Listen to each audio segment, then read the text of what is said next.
I don't think we often think about all these intricate elements that make up our home. And so something that I'm going to share with you, a really great ritual that you can do to really bless your home and bring more spirit and more energy and even more magnetism into your space. So we live in these beautiful homes. They have walls, they have energy. Different people that have come in and out of these homes have brought their energy, our children, our loved ones, our neighbors, our friends, and even the plants, the rocks that surround our fireplace, they came from different rivers, or even the wood that's in our home came from different trees around the world. And so taking a minute to really bless each element of your home is going to be a game changer in the energy that you feel in the home and the energy that it gives you so that you can do all the things you want to do in your world. I don't think we often think about all these intricate elements that make up our home and how they come from the earth.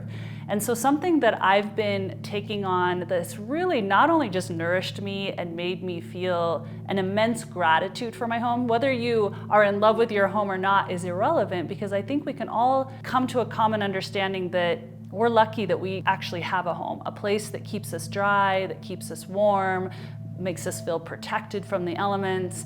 And so just with that, let's take a minute and I'm going to share with you a really great ritual that you can do and just some different ideas of what you can do to really bless your home and bring more spirit and more energy and even more magnetism into your space. So copal has been used by the Mayans, the Incas, it's even used in Costa Rica, and it's a resin that comes from a particular tree, but it has a whole host of healing properties to it.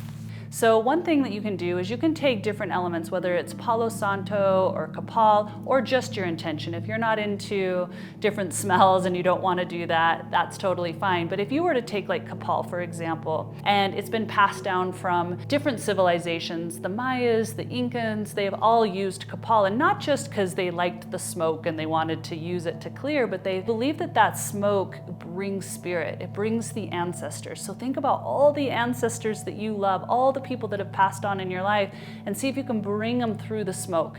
Also, copal resin not just is a beautiful smoke, it is also very functional. So it's an antimicrobial. So it goes around and cleans the air. So I like to burn it if anyone is a little sick or a little under the weather. It's known to help clear out the lungs. It also keeps any mosquitoes or bugs at bay. So it has a lot of functions, and I love the smell. So what we'll do is you go to each plant in your home and you're just saying thank you as you're clearing the plant's energy with the copal, or you can use Palo Santo, which also comes from a tree, similar proponents and health proponents as the copal. And then you go to each space.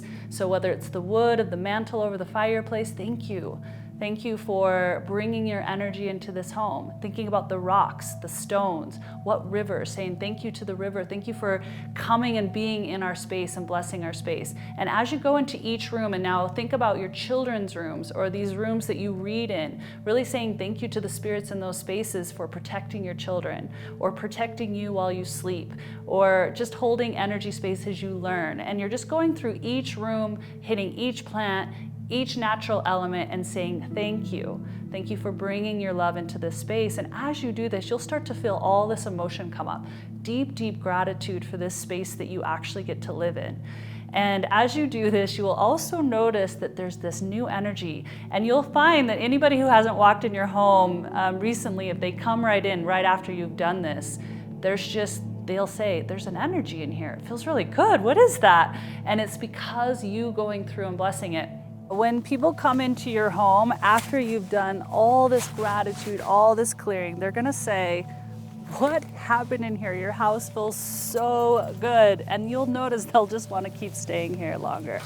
Other things that you can do in your home to really set the space and to bring spirit is create somewhat of an altar. Now, you don't have to make this elaborate. It's just like a space where you sit and you commune with a higher power.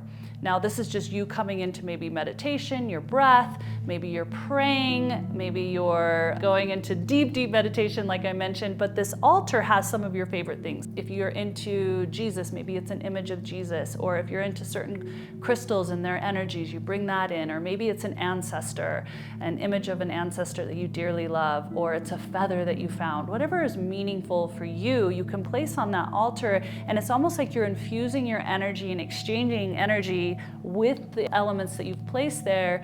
And what it does is it conditions the mind to say, this is my sacred space. This is where I sit to really commune with a higher power. This sets your whole line and your whole grid of your body up for success for the whole day, as well as really blesses your whole home.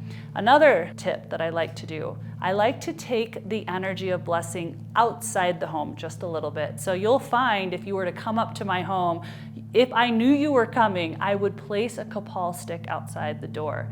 This is me clearing the space and welcoming you in and allowing the kapal to clear any energies that are not in compliance or in the frequency of my home, so that you come through, you feel this love, you feel this frequency of I welcome you through. I also do this for all the nature spirits around my home.